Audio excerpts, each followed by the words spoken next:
In their Jets debuts, Tyler Toffoli and Colin Miller impressed and fit in nicely while the Jets rolled through Washington like it was nothing. Find out how on tonight's episode of Locked On Winnipeg Jets. You're Locked On the Hockey Jets, your daily podcast on the Winnipeg Jets. Part of the Locked On Podcast Network, your team every day.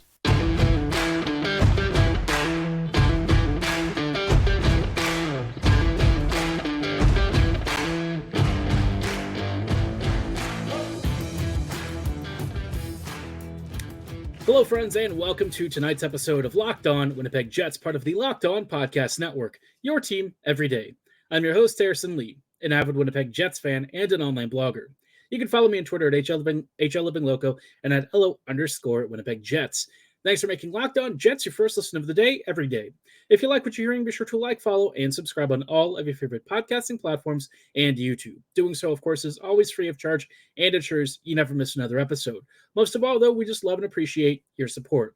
Tonight's episode, we're obviously going to be focusing on the Jets debuts for Tyler Toffoli and Colin Miller, which, based on the scoreline from last night, you can guess everything was pretty beautiful. But before we talk about that, just wanted to let you know that tonight's episode is brought to you by Sleeper. Download the Sleeper app and use promo code LOCKEDONNHL to get up to a $100 match on your very first deposit. Terms and conditions do apply. See Sleeper's terms of use for details and locational availability. Now, like I said, the Jets obviously just welcomed Tyler Toffoli and Colin Miller to the Jets, and no better place to do it than at home against the Washington Capitals. Now, the Caps, like I mentioned on the preview episode, obviously, you know, they've gone through some changes, right? Their lineup is not exactly as deep as it was, but they've managed to get some youth and talent into the lineup, and they've been winning quite a few games recently. Still not necessarily in a good playoff position, but you know what? They're playing loose, fast hockey, and they are just trying to get some growth and development for some of their young talents, especially as that current core kind of ages out, and some of the draft picks that they've slowly been stockpiling and accumulating are finding more NHL minutes. But obviously, in terms of depth and high-end ability, not a team that is probably long for a postseason appearance. Now, there was one surprise. Oshie actually drew in yesterday, which I didn't realize, but you know, at this stage of his career, TJ probably doesn't change the math all that much for the quality of that team. Is he an improvement on some of their bottom sixers? Absolutely.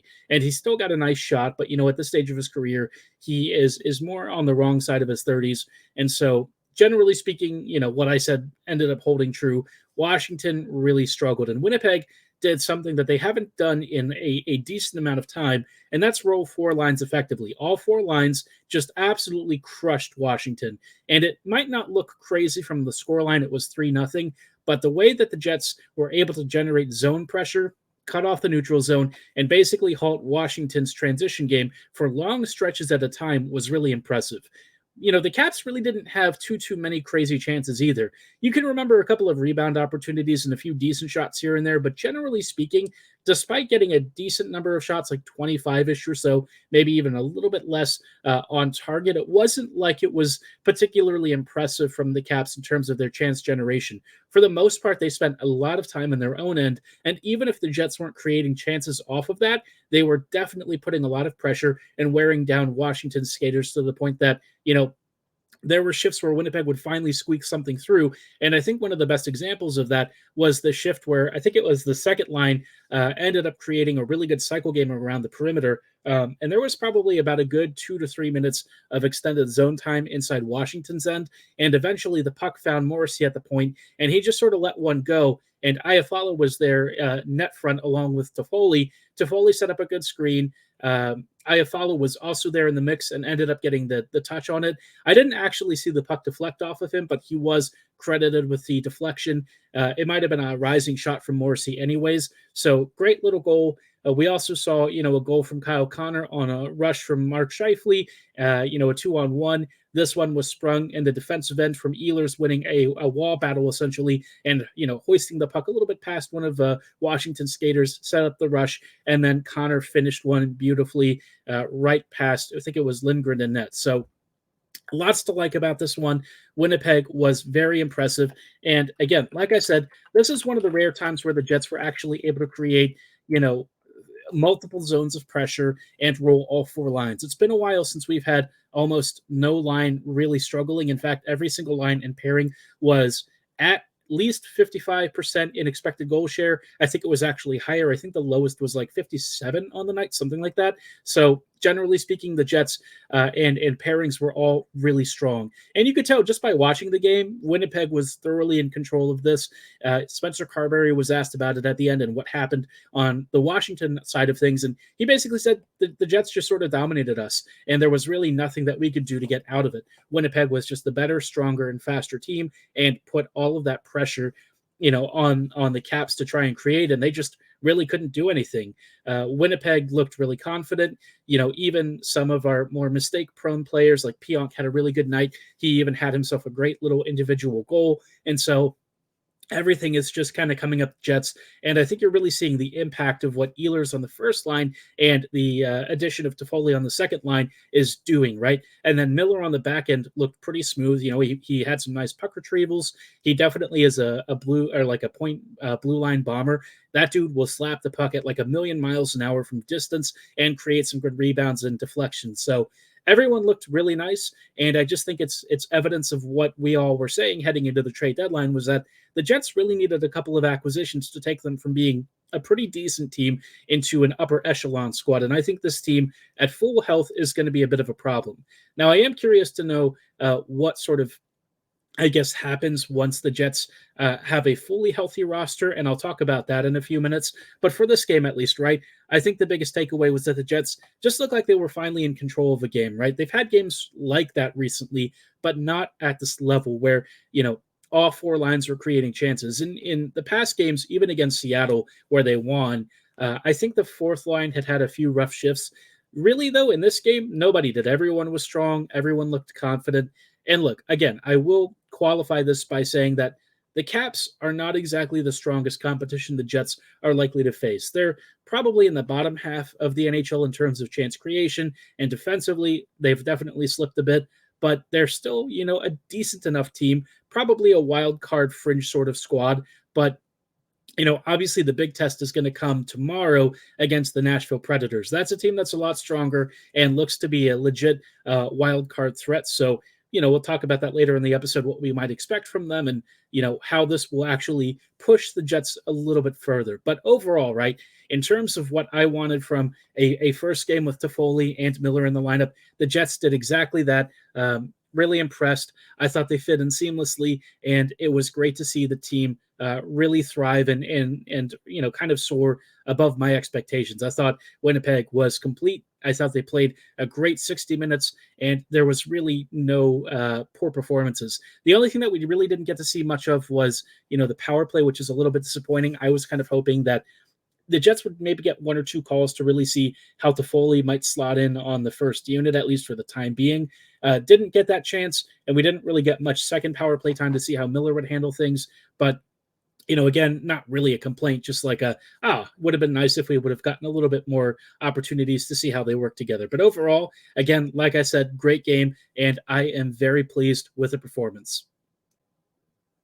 Like I said earlier, though, obviously with the Jets now looking a lot stronger, there is the suggestion that Winnipeg might finally be able to roll four lines again, which is something that was really critical to how they won a lot of their games in 2017-2018.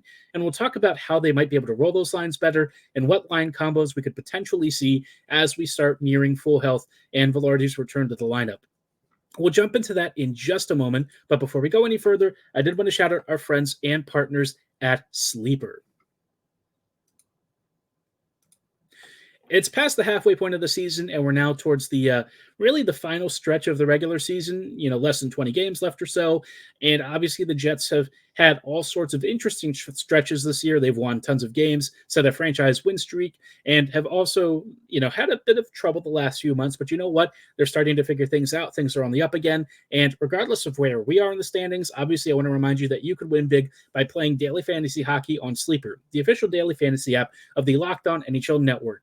Sleeper is our number one choice for daily fantasy sports, and especially hockey, because with Sleeper, you could win 100 times your cash in daily fantasy hockey contests. If you are a stats nerd who loves following all of the top players, whether it's Crosby, Ovechkin, McDavid, Scheifele, Hellebuck, Vasilevsky, Kucherov, you name it. They've got those stats tracked, whether it's save percentage, goals, assists, and everything in between. Well, now it's time to put that knowledge to the test. Sleeper has their own projections, and if you beat those projections, whether it's more or less for a given game, you could start winning big, because if you get 8 of those stats categories and their predictions correct, you could win 100 times your bet. That's 100 times your bet on Sleeper if you beat 8 of their stats category projections for a given game. So start paying attention and nail your picks so you can start winning big. Use promo code LOCKEDONNHL and you'll get up to a $100 match on your very first deposit. Terms and conditions apply. That's code LOCKEDONNHL. See Sleeper's terms of use for details and locational availability. Hello, friends, and welcome back to this episode of Locked On Winnipeg Jets, part of the Locked On Podcast Network, your team every day. Everydayers, thank you so much for rejoining us on tonight's episode as we are talking about the Jets, their recent success of our Jets debutants, Tyler Toffoli, Colin Miller, and how the team really looked complete again, right? This was one of Winnipeg's most complete performances in some time, and it wasn't just that the Jets won and shut out the Caps, it was really that they also neutralized any of what made Washington dangerous. Now, like I said, this was a 4-line effort, and I thought the Jets really looked super impressive. But before we talk about what, is kind of coming out of this game and what it might mean for the Jets lineups going forward, just wanted to shout out something really cool the Locked On Network is doing. We have launched the first ever national sports 24/7 streaming channel on YouTube, and we're now available on Amazon Fire TV on the free Fire TV channels app. Locked On Sports Today is here for you 24/7, covering the top sports stories of the day with our local experts and our national shows covering every league. Find Locked On Sports Today now available on the free Fire TV channels app. And also, YouTube if you like to catch the video version. But like I said, obviously Winnipeg coming off the back of this major win. And, I think there were some big takeaways in terms of how the team looked, but also in how the team lineups might be arranged going forward. I think we're going to see at least some pairing of Connor and Scheifele going forward. I think that's basically a lock at this point, which you know how I feel about that. Connor and Scheifele don't really work well together unless there's somebody who's good enough to take a lot of the transition and creation ability and kind of handle those responsibilities, right? If it's down to Scheifele and Connor, they are less good at that, not because Scheifele is bad, but because Connor himself really struggles to do a lot of the zone entries and space creation.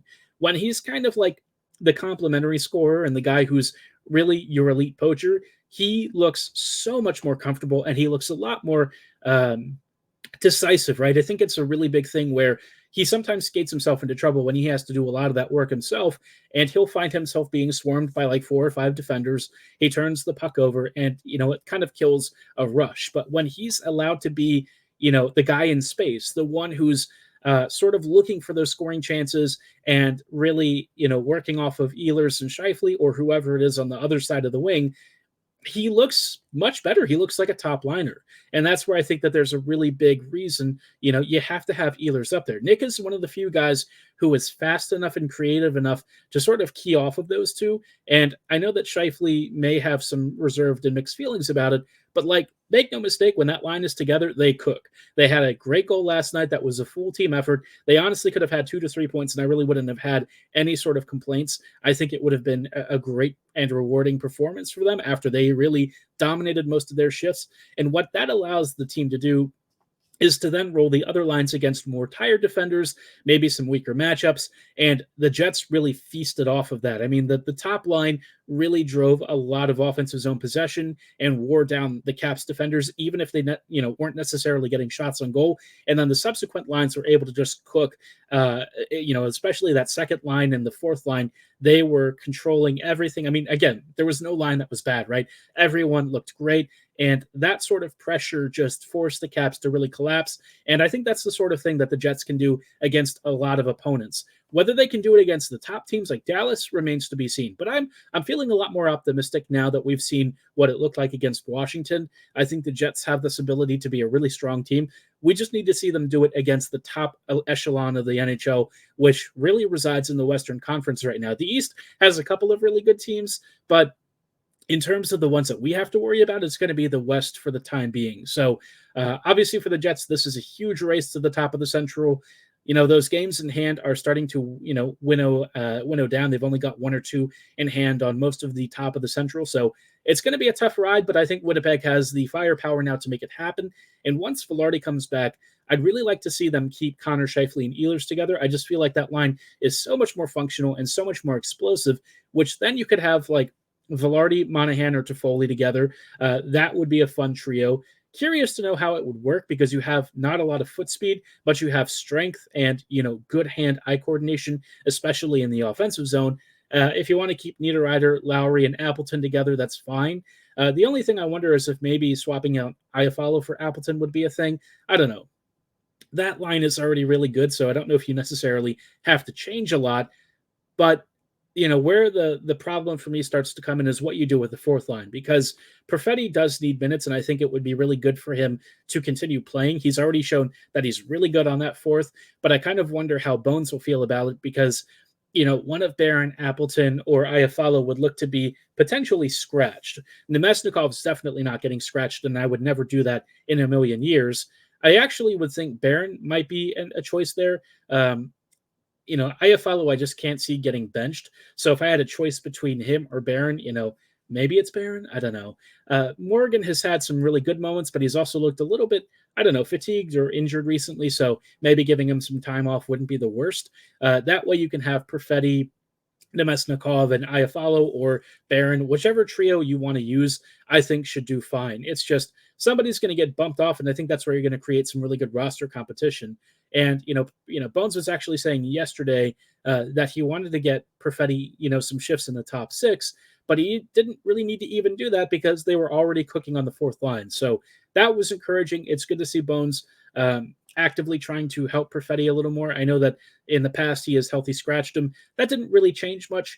I think if anything, being more encouraging and supportive of a young player, that's what you should see. And I think it was really nice to hear Bones say that he wanted to do that. We even saw Perfetti play with Scheifele for a few shifts while Ehlers was temporarily out of the game. I don't know if it was like an equipment issue or something. It was after DeMello got hit and went down for a couple of shifts as well. So, it's nice to see the coaching staff trying to reward some of the kids. And Perfetti himself had a really good game. So, again, I think if you keep him on your fourth line with Nemesnikov and whoever else, that's going to be an elite fourth line. I think defensively, they're going to be really hard to get past. And offensively, Perfetti almost had a couple of goals himself. Maybe this is a trio that could cook and give you basically another third line once you hit the playoffs. So, a lot of flexibility and possibility. I think that's what's most exciting about this lineup. The Jets have all of these chances to really impress and come up with some really cool line combos. And so far, even if they just make only a few tweaks from here on out, this Jets team should be a really, really tough out. And I am really excited about their playoff potential. So let me know what kind of lines you would want to see. Obviously, there might be 1 or 2 tweaks that could make it even more ideal, so to speak. But generally speaking, this team, if that's what they roll with or something close to that, I'm pretty okay. Just as long as you keep some form of Ehlers up on the first line with Scheifele, I think you can pretty much do everything else and kind of leave it as is. So, yeah, the Jets, they're in a good spot. They've got lots of opportunities to really be creative and have some fun. And let's just hope that it leads to a deep Stanley Cup run. But, of course, before then, the Jets have a number of tough opponents ahead. And one of them is the Nashville Predators, who, instead of selling, have actually added some talent. And we'll talk about what the Jets can expect from this team in tomorrow evening's game. But before we get ahead of ourselves, I just wanted to shout out our friends and partners at eBay Motors. Passion, drive, and patience. What brings home the winning trophy is also what keeps your vehicle alive. eBay Motors has everything you need to maintain your vehicle and level it up to peak performance. From superchargers, roof racks, exhaust kits, LED headlights, and more, whether you're into speed, power, or style, eBay Motors has you covered. With over 122 million parts for your number one vehicle, you'll always find exactly what you're looking for. And with eBay's Guaranteed Fit, you can be sure your part is guaranteed to fit your ride, or you get your money back, and that is every time. We all love a little bit of protection there, and eBay Motors has exactly what you need, and they want to make sure that you're burning rubber, not cash. With all the parts you need at the prices you want, it's easy to turn your car into the MVP and bring home the victory. So keep your ride or die alive at ebaymotors.com. Eligible items only, exclusions to apply. eBay Guaranteed Fit is only available to U.S. customers. Hello, friends, and welcome back to these closing thoughts on tonight's episode of Locked On Winnipeg Jets, part of the Locked On Podcast Network, your team every day. Every day, thank you so much for rejoining us on tonight's episode as we are just wrapping up with some thoughts ahead of Winnipeg's game against the rather pesky and annoying Nashville Predators. Nashville is a very tough team. They are a hard-fought, very tough, very pesky squad that has continued to be a thorn in the side of many an NHL opponent, and the Jets are going to have their first real test after this new trade deadline acquisition lineup against a team that has also actually made their own acquisitions. They have some internal rentals, that famous phrase from Dubas a few years ago, but this team already was pesky and annoying, and now it's gotten a little bit deeper and a little bit more skilled. Up front, as of today, the current lineup looks to be Forsberg, O'Reilly, and Nyquist. Pretty good top line. Obviously, Forsberg continues to cook, and Ryan O'Reilly is still a real pain in the butt, very skilled center, even if he is kind of declining the past couple of years. But Nyquist again, the ageless wonder. He was one of those guys that was on my trade deadline radar, didn't get moved, and hopefully he doesn't come back to bite us and score. Now, this is where we're going to see some new arrivals because I wasn't expecting the Preds to really add anything, but based on the prices that they paid, I suppose it's okay. They've brought in Zucker, Sissons, and Beauvillier. Beauvillier, I didn't really care for in terms of that acquisition. His days as kind of like a finisher appear to be a little bit behind him, but maybe he slots in here and becomes a really effective middle six scorer. My guess is no, but the Zucker acquisition was the one that, to me, was a lot more interesting. I think they paid, like a 5th or 6th round pick because there was no retained salary. I thought they might just launder his contract and basically retain the cash for 50%, maybe turn him into like a 3rd rounder or something, but they didn't. They kept him on the roster, and I guess if you think that you've got a shot at the postseason and might be a tough out, I guess you take it. Zucker, again, isn't really like a high-end finisher, but in terms of a guy who's generally driven positive possession, he's been a chance creator and somebody who's, a positive force in the offensive zone. It is what it is, right? He's not bad. I think he adds some additional wing depth. And again, this Preds team is one of those squads that's more on the pesky side than like the domineering, controlling type. But Zucker should definitely make them a little bit more of a pain to deal with. The third line is Jankowski, Novak, and Evangelista. Obviously, Evangelista and Novak have really solidified themselves with Preds fans, and I think Jankowski himself just also earned a contract extension recently, short term. But, in terms of Novak and Evangelista, those guys do worry me a little. I think the Lowry line or whichever line is going to have to be your big matchup line, they're probably going to try and take some of those minutes to get against them because aside from the Forsberg line, this is one with probably the most scoring potential, especially with how Novak's season has been and Evangelista's creativity down low. So, there's not a lot of high-end elite finishing talent here, but in terms of guys who are going to grind out that space down low and create scoring chances off of that, the Jets are going to want to watch out for that. Then on the fourth line, you've got Smith, McCarron, and Sherwood. This line, definitely a fourth line if you've ever seen one. Not a lot of scoring output, but again, just don't take it lightly, get through your minutes, and hopefully the Nemestikov line is able to outmatch this and outperform this by a pretty decent margin. On defense, of course, Josie and Fabro are going to line up on the first pairing, McDonough and Shen on the second, and then Lauzon and Carrier on the third. I thought Carrier was going to get traded. It seems like they really like him and didn't want to sacrifice his skill and puck-moving ability and also his just general defensive awareness. So, yeah, in terms of a unit that's pretty decent and relatively balanced, this is probably not that dissimilar from what the Jets are running. I will say that Morrissey is definitely the best out of all of these defenders. If you compare Winnipeg's blue line to this group, Morrissey handily wins. Not that Josie's bad. He's just, Morrissey has kind of been in his own tier of player this year, right? So, more like a Norrisy level of performance, I think is worthy of praise. Josie's not too much further behind, but, again, like I said, Josh on a different planet. But I think generally speaking, the Jets probably have the blue line advantage. I think Miller is relatively comparable to Carrier, maybe a little bit weaker in some areas. Pionk and Dillon probably comparable to McDonough and Shen, although I think Dillon is probably the strongest of all of those guys. And of course, Sandberg is definitely really, really strong in his own right. So on paper, this should be a good contest for the Jets. Saros has been a little bit up and down this year, so maybe this is a chance for Winnipeg to take a couple of points at home. that's what I'm hoping. I think Winnipeg really should have a good opportunity to win this game, come away with a couple of points against a big Central Division rival, and continue to add standings points in those games in hand. Because I think the race for the Central is going to come down to the wire. And if the Jets are, really serious about competing for that crown and trophy, they have got to start adding in these games that they've got on the rest of their competitors. So a big opportunity. I'm expecting a big boisterous crowd. I know it's a Wednesday night, but given who it is and where the Jets are in the standings and everyone really hyped about Winnipeg's trade deadline, I expect the Jets to have a big game. Haven't heard much about Vilardi yet, so I don't know if he's really likely to join. I haven't seen anything that suggests he's all that close, but maybe that changes sometime in the next 24 hours.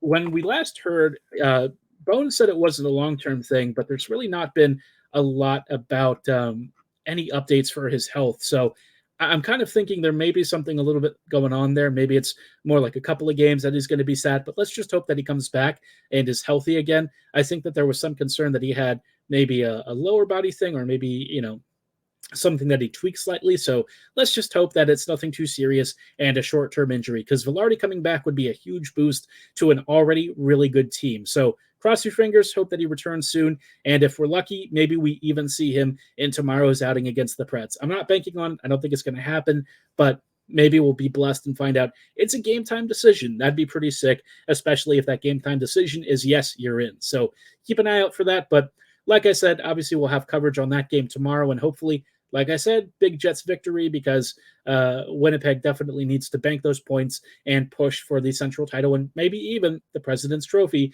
if we're all a little bit fortunate. But for tonight's episode, that is going to be all the time that we have. Let me know what you think of these lineups and what you're excited for in tomorrow's game. Are you expecting a Toffoli goal? He almost had a couple yesterday, so maybe he'll finally pop one in the second game of his Jets career. But for all that, let's call it a night. Thanks so much for listening and making us your first listen of the day every day. We'll see you back here tomorrow with even more Winnipeg Jets coverage, so don't go anywhere. Have a great night, and as always, go Jets go.